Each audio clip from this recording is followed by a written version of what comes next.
જય સિયારામ. આજે આપણે બનાવશું બટેકાના વડા. પહેલાં બટેકા મેં બાફી લીધા છે, પછી એને ક્રશ કરી નાખીએ.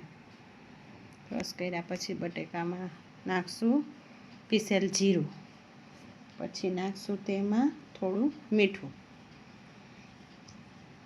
પછી નાખશું તેમાં ગરમ મસાલો સ્વાદ પ્રમાણે, પછી તેમાં નાખશું લસણવાળી ચટણી. તમે એમનો પણ લસણ વગર એ મસાલો નાખી શકો છો. પછી નાખશું ચમચી એક તલ, જેથી ટેસ્ટ બહુ સારો આવે. પછી નાખશું ચમચી એક વરિયાળી, પછી નાખશું ચમચી એક તેમાં ખાંડ, જેથી ટેસ્ટ બહુ સારો આવે. અને બટેકા પ્રમાણે નાખશું લીંબુનો રસ.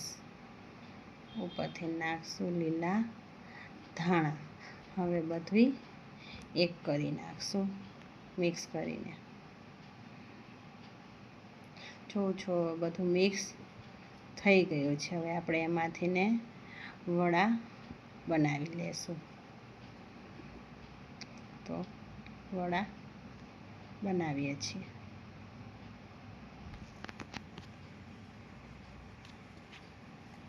બેટરમાંથી ને વડા બની ગયા છે.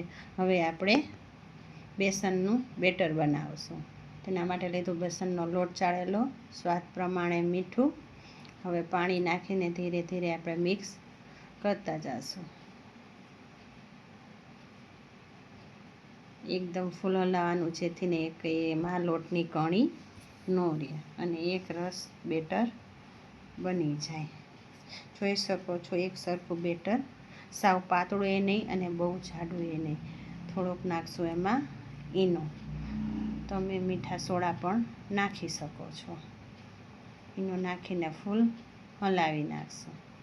હવે એમાં નાખશું બટેકાના વડા.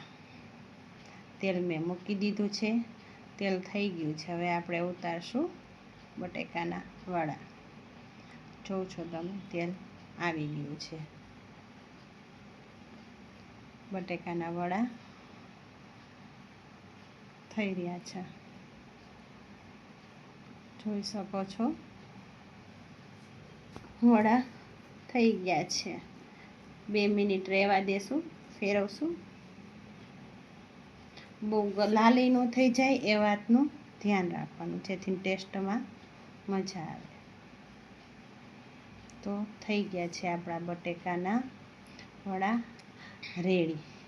તમે એને કઢી સાથે, દહીંની ચટણી સાથે ને આંબલીની ચટણી સાથે ખાઈ શકો છો.